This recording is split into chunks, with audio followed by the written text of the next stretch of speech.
Meron akong isang tanong, pasensya na kayo, kailangan ko itanong to.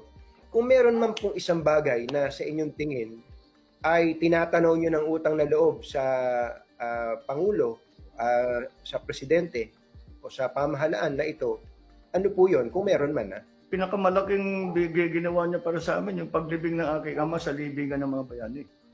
Yun ang pinaka-importante para sa amin, para sa pamilyang Marcos, siyempre, at matagal na namin ipinaglaban yan eh.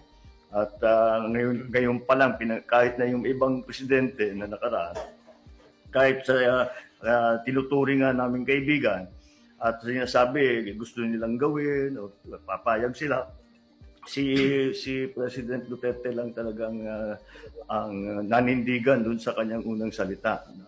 Dahil nasa batas yan, nasa rules yan, dapat dapat malibing si Marcos sa libingan ng mga bayani.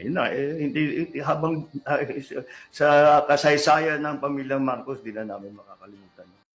Ang imong amahan gipalubong sa akong amahan, pero akong amahan gipapreso nimo, putang ina ka.